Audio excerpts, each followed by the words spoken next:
name is Susan Morgan from Hope, a little village in South Devon, where my husband is now the last remaining full-time fisherman, catching mainly crab and lobster. I am a basket maker, making the traditional South Devon withy pot, the type of totally regenerative basket fish trap with distinct regional variations and characteristics. This has been used for hundreds of years, but went up very rapidly in the 1960s when it was replaced by fishing pots made from plastic and wire, which continue to be used now. So withy pots are made of willow, which I get either from my own willow bed or I buy some from Somerset.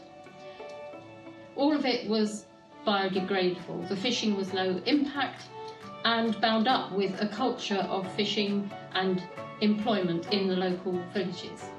So now, although my husband mends and recycles his pots, the nets, the frames, the funnels, he throws away very little, but it's a totally biodegradable technology.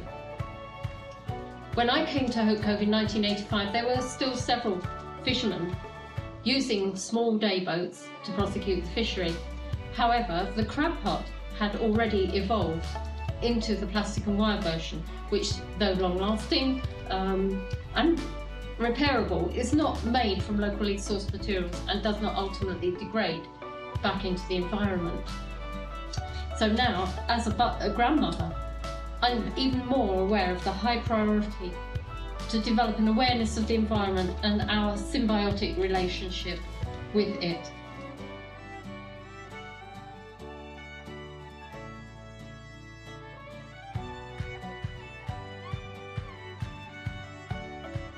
Life on Earth, ecosystems, climate changes, physical landscapes are all so inextricably linked that man's own survival depends utterly on understanding and responding to change as it happens.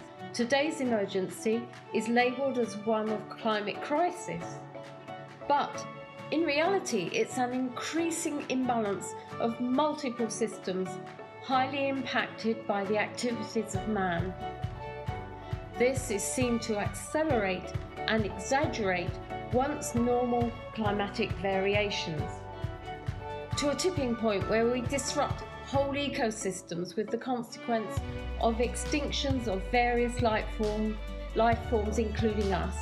The precise issue for today's climate emergency is the need to sit up, take notice of what the scientists have been measuring and telling us for decades. It is to inform, to collaborate, to repair, educate, support all of humanity in a myriad ways. The emergency actually is in all of our backyards.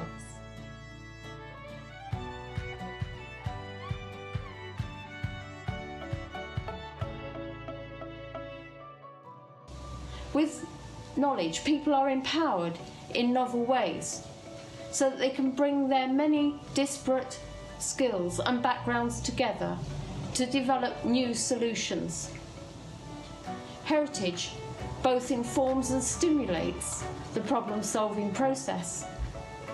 In our local scenario, the solutions require big funding, engineering, maritime knowledge, but also the efforts of all the local people at a grassroots level.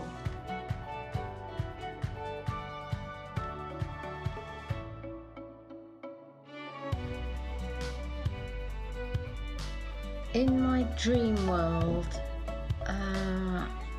I would like to see nature continually enhanced, ecosystems protected and valued, that communities were at the heart of everything that people did, because then they vest value in their surroundings, what they produce, how they produce it. That things we made and did would be regenerative. World science would collaborate to produce solutions.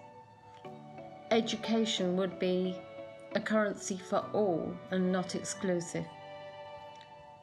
But resources like water and clean power would be worked into every system of industry. Work, tools, process, cyclical ways of doing things would be embodied in everything we did. Knowledge across cultures and through the whole world of work, agriculture, nature would be disseminated for everybody. Governments, big and small, would support people in big and little ways, exchange knowledge, rejuvenate forests, support every system of human life and every system of nature so that it is all interrelated.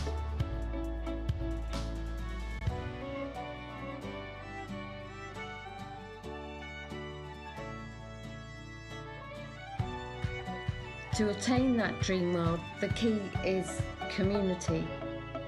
The individual person, through the community they live in their local habitat and environment, is where they can make an immediate difference. We have a seawall project which protects our little harbour, the beach and the rock pool systems within it. The community as a whole values the wall and now acknowledges the part that sea rising and intense storm damage play in disintegrating the wall. The other key thing is waste. It, to me, is the big issue. We need to clean it up. One of the biggest solutions in our power is to clean our own mess, to find ways of getting rid of rubbish, to not make the rubbish in the first place, to clean our beaches, to clean our roadsides, to be mindful of how we use packaging. Do we really need all that stuff?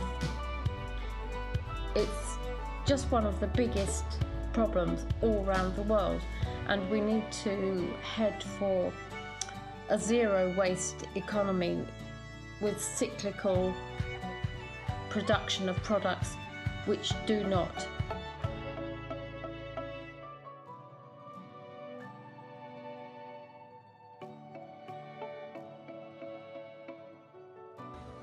My expectations are that COP26 must be much more than its statement of goals.